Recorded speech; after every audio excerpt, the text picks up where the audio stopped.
உதயநிதி அவர்களுக்கு 58 கடந்து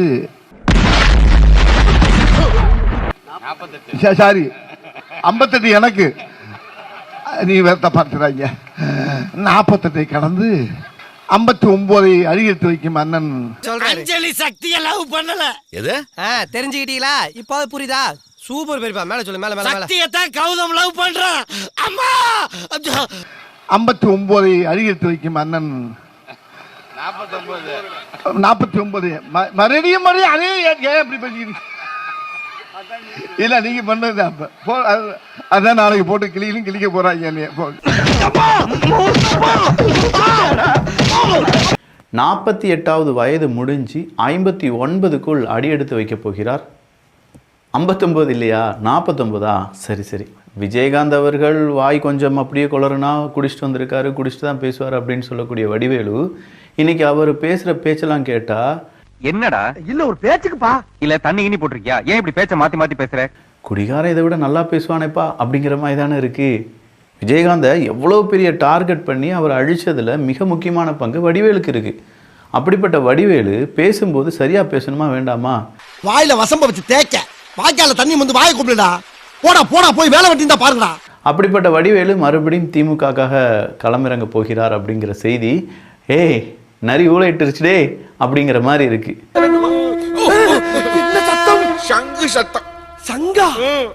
ஒளி வந்து விட்டது. அவருடைய ஸ்டைல்லேயே அவருடைய டைலாக் சொல்லி நம்ம வரவேற்போம்.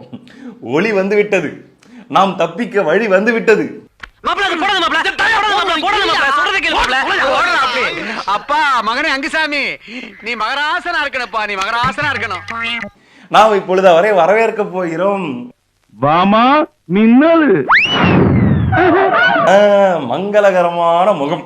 இவர் வந்துட்டார்ல, இவர் பார்த்து பாருங்க. குருநாதர் வைகோக்கு ஒரு பவர் இருக்குது இல்ல, அதை விட 4 பாயிண்ட் அதிகமான பவர் உள்ள ஆளு நம்ம ஆளு. ப்ராடக்ட் ஆமாங்க, சரியான ஆளு, டைப்பான ஆளுங்க.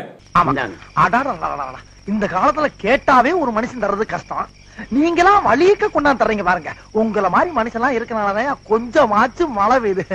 வந்துட்டாருல்ல, 2011 ரிப்பீட் அப்படிங்கிற மாதிரி ஒரு உற்சாகம் இப்பொழுது மக்களிடையே காணப்படுகிறது. என்ன பண்றாரு? திமுகவுக்கு ஓட்டு கேட்கிறாரு. இவன் வேண்டாம்னு எதுக்கு? இவன் நம்ம வீட்டுக்கு வேண்டவே வேண்டாம். இவனை உள்ள நுழைய விட்ட நம்ம பல பேரை இழக்க வேண்டியிருக்கு, ஜாக்கிரதை.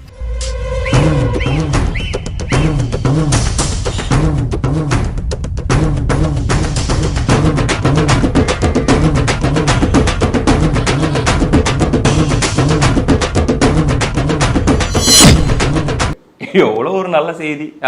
வந்து பேச ஆரம்பிச்சிட்டாரு. ஒரு 2-3 சாம்பிள்களை பார்த்துருங்க. 2026ல நம்ம ஐயா தமிழக முதலமைச்சர் தான் திருப்பி முதலமைச்சர் 100% உண்மை. பாத்தீங்களா? சரி ஊட விட்டுச்சு. சக்சஸ். ராமசாமி பணம் தரது வேடா. அப்பாடா, போதும்யா, இது போதும். என்ன சொன்னீங்க? மறுபடியும் திமுக ஆட்சி தான். யார் சொன்னது? வடிவேலு அவர்கள் சொல்லிட்டாரு. நரி ஊழ விட்டுருச்சு, சக்சஸ். ஏன்டா அப்படி கொஞ்சம் கொஞ்சமா நொறுக்கிட்டு இருக்க? ஒட்டுமொத்த சோழியை முடிச்சிட வேண்டியதானே? அப்படின்னா கொஞ்சம் இரு.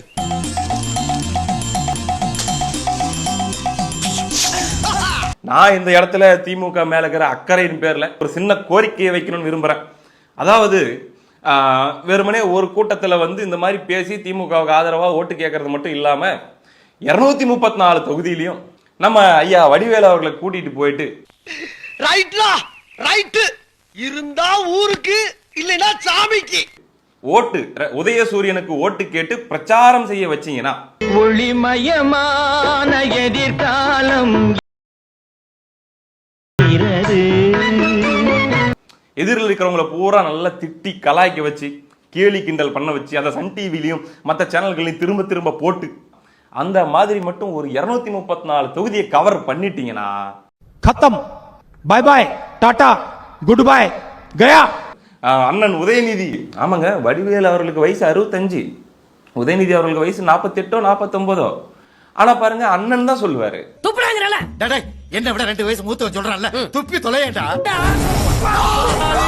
ஒரு காலத்துல விஜயகாந்த் வளர்றாரு, விஜயகாந்த் மாத்தி மாத்தி பேசுறாரு, இப்படி பேசுறாரு, அப்படி பேசுறாரு சொல்லி கிண்டல் பண்ண அதே நபர் இன்னைக்கு மேடையில் வந்து உலருகிற ஒரு காலத்தை இந்த காலமே ஏற்படுத்தி வந்து நிறுத்தி இருக்குது. இதுதான்டா கர்மா.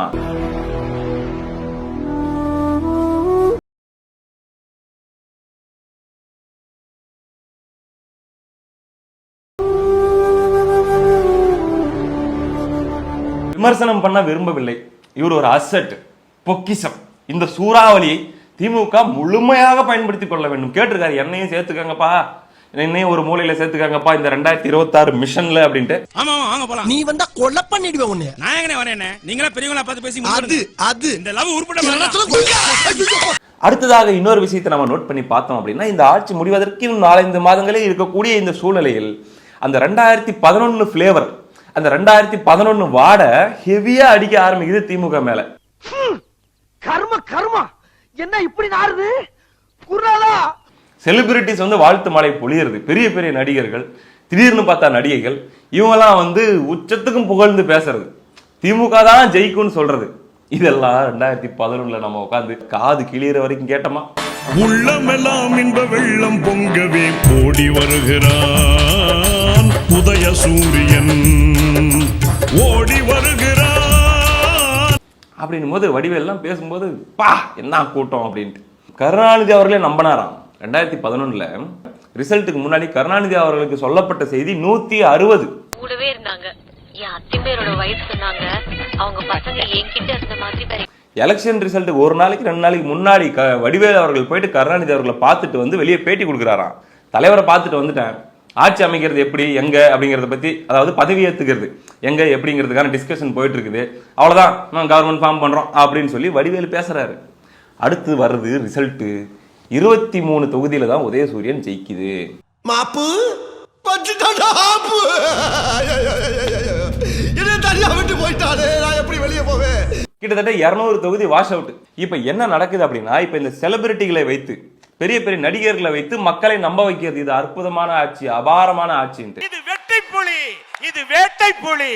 அந்த வரிசையில் யார் யாரெல்லாம் இருக்காங்கன்னா கணக்கே இல்லைங்க. பாருங்க, அந்த வாக்கிங் போற இடத்துல யதார்த்தமாக சந்தித்த ஸ்ருதி ஹாசன்.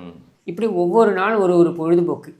இதில் இன்னைக்கான பொழுதுபோக்கு என்ன அப்படின்னாக்க, இது நம்ம பார்த்துருப்போம், நான் யதார்த்தமாக பார்த்தேன், அவர் பதார்த்தமாக பேசினார் அப்படின்ற மாதிரி இதெல்லாம் ஒரு நிகழ்வு அப்படின்னு சொல்லிட்டு இதை செய்தியில ஹெட்லைன்ஸ் போடுறோம். அவரை நான் பார்க்க, அவர் என்ன பார்க்க பாத்துக்கிட்டே இருந்தா வெக்கப்பட்டு கண்ணை மூடனேனா, கண்டமன் இருக்காரு என்ன கண்டம் பண்ணிட்டாரு.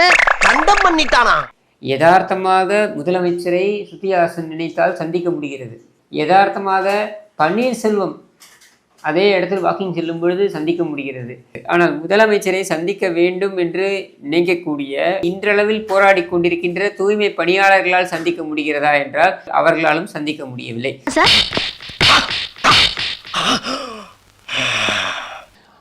காஸ்டியூம் நீங்க நோட் பண்ணி பார்க்கணும். ஐயா ஸ்டாலின் ரெட்டு, இவங்க ஸ்ருதி ஹாசன் அவர்கள் பிளாக். ஆனா இது யதார்த்தமாக நடந்த சந்திப்பு. ஆமாங்க. இன்னும் என்ன நீ பைத்தியக்காரனாவே நினைச்சிட்டு இருக்கிறல? எனக்கு தெரிஞ்ச டாக்டர் புதுசா ஒரு ஆஸ்பத்திரி ஆரம்பிச்சிருக்காரு, வந்து ஒரு ஊசியை போட்டு போங்க. ஊசியை போட்டு போவா? நான் எதுக்கு ஊசி போடணும்? நீங்க முகராசியான ஆளா இருக்கீங்க, வந்து ஒரு ஊசியை போட்டு போனீங்கன்னா அப்புறம் அந்த ஆளுக்கு அதுவா வியாபாரம் ஓடிக்கும்.